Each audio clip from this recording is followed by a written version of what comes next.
Hello, this is my first video, clearly. Uh, I'm Liam. This is my new channel. Uh, it's all about debating. Um, Firstly, I'd like to cover the topic of Kony 2012.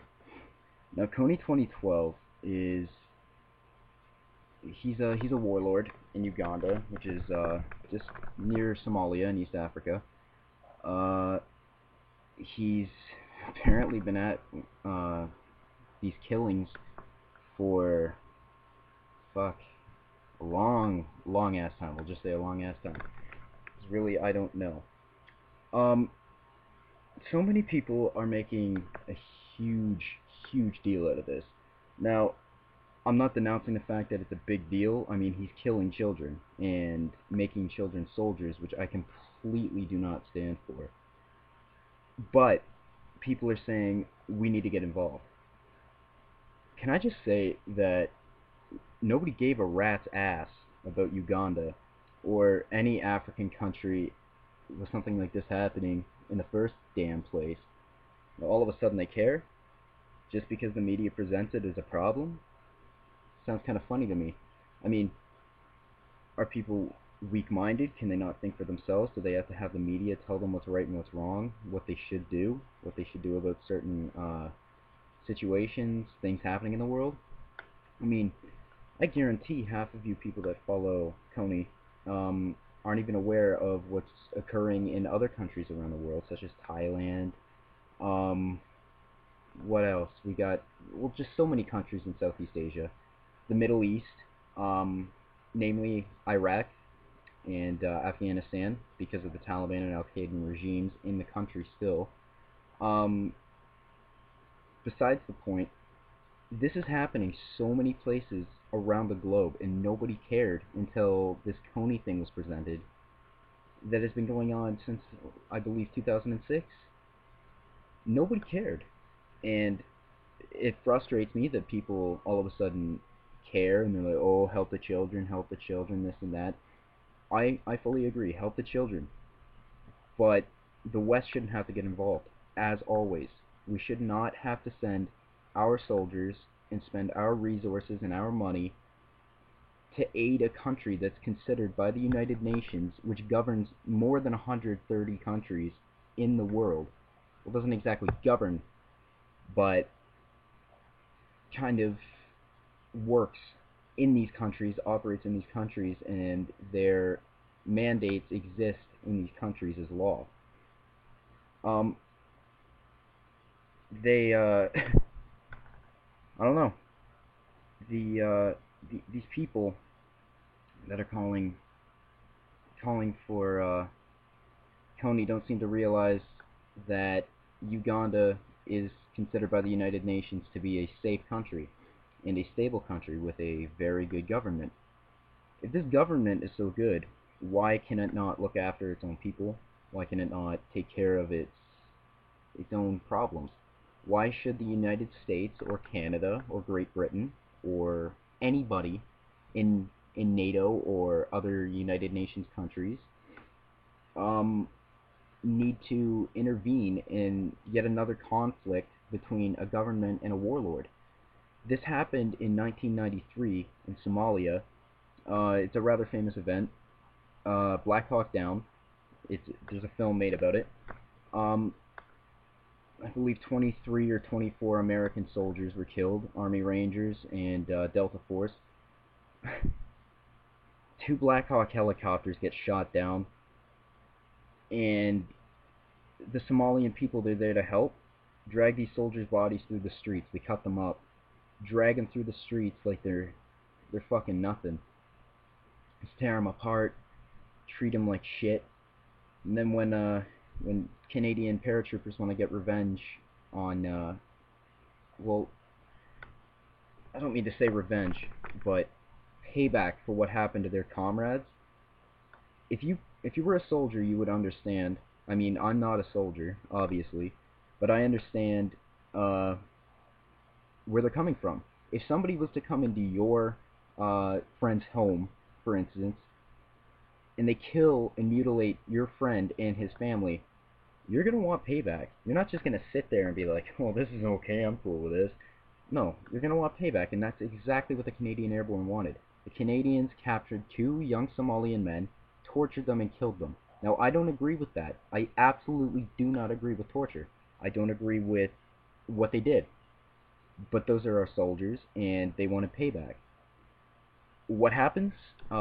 Canadian Airborne Division completely disbanded because we murdered Somalian civilians, which weren't actually civilians. They were part of a militia group out of Mogadishu in Somalia, where Operation Irene or Black Hawk Down occurred. Um, like, what are they supposed to tell these soldiers' families? Like, oh, your husband, he was such a hero when he was ripped apart and strewn all across the streets of Mogadishu, where the civilians ripped his body apart and hung him from a bridge, sorry, and cars, and tortured them. What do you, no, it's not right. That's exactly why we should not get involved in Uganda. Kony is yet another problem in a continent that is just nothing but problems, clearly, or so the West thinks. I don't hate Africa. I've got no reason to hate Africa. The fact is, Africa is a lost cause. It's sad to say, it's horrible, but it's a lost cause, especially if the West is getting involved. I mean, there's not much we can do in a place where once we leave, there's going to be a new warlord.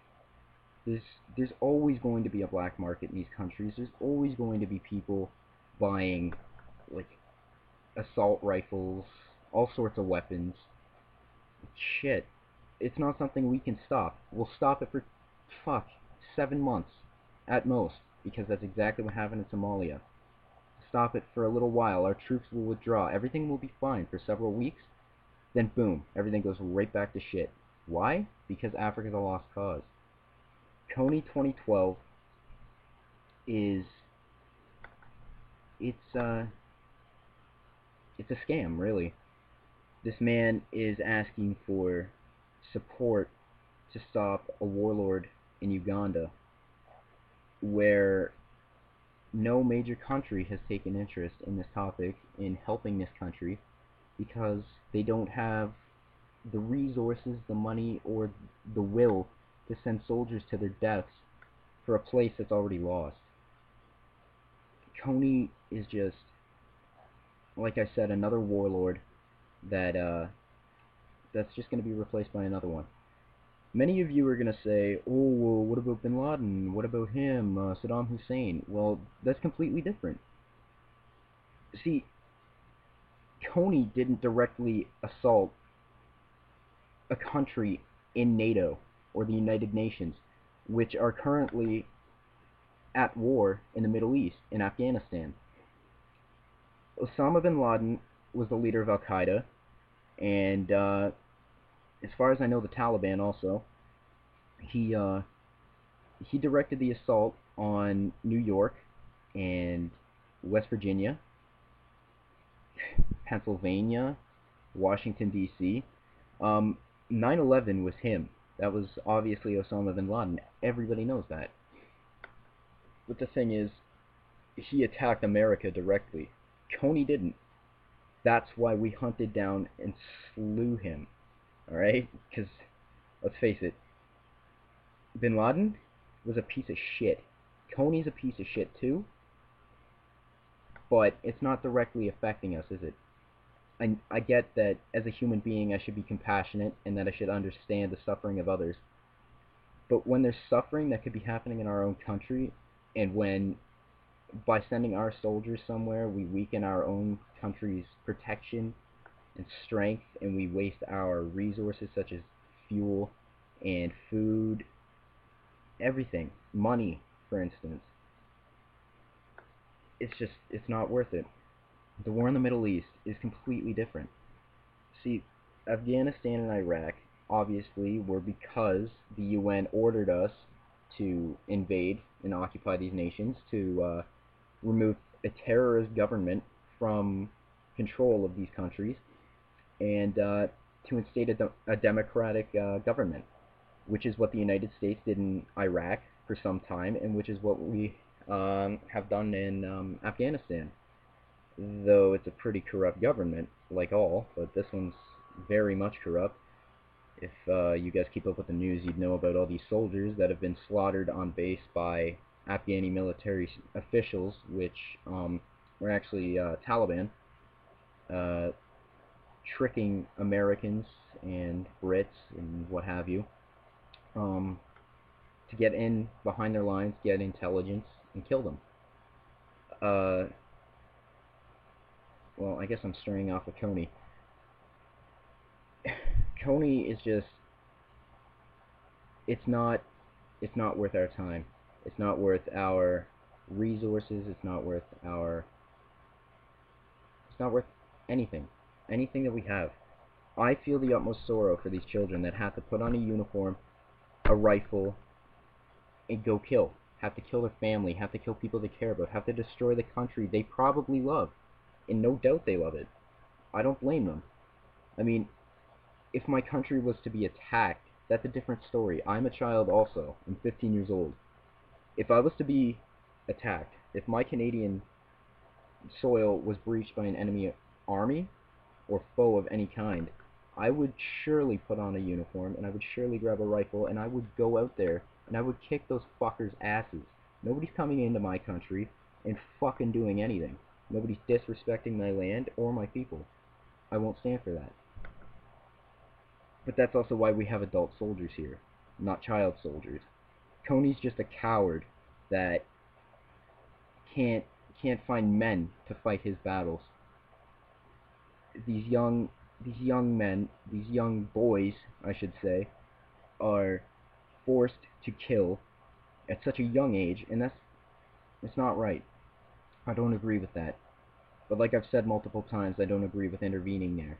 Uganda's it's a sad story, but it's lost. We can't just expect democracy to kick in just because some U.S. Marines land on one of the beaches in Uganda and they're like, "Oh, ho, you, Coney, fuck off. We'll shoot and kill you if you don't stop this." And, "Oh, government, you better do better and be more democratic and take care of these warlords." It doesn't work like that. We can't just... Democracy can't kick in like that. It's not how that works. I mean, the West, all of us, Canada, more so the United States, have fought for our independence and our freedom and our liberty from the Nazis, the Germans on several accounts anyways, Japan, Italy, so many people, Britain. But the thing is, Coney is, we're just, no, we can't get involved, and if we do, I will protest it, very much so, like I'm sure many people would. Another little fun fact, the I believe it was the creator of this movement was caught drunk, masturbating in public, defecating, and destroying cars. How are you supposed to follow a man like this? How are you supposed to respect what he has to say and respect his cause when he's doing this to his general public? What do you think he's going to do to Ugandans? I mean, we're in a civilized country. We're in a place that has had to deal with so many fucking problems that weren't even ours. Like Vietnam, for instance, the Americans had to get involved to remove communism from that area. Obviously, America hates communism. I do personally too. It just doesn't work. But that's not why they got involved. They got involved because the communist North and the Soviets were trying so hard to slaughter the democratic South and push them into submission so that they would be communist too. That wasn't our problem. But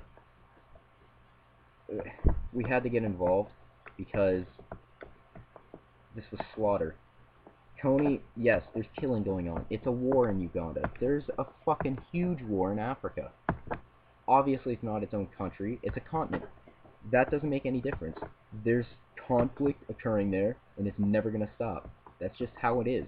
It's been like that for millennia. Like, well, not millennia, but centuries, at least. It's, it's going nowhere.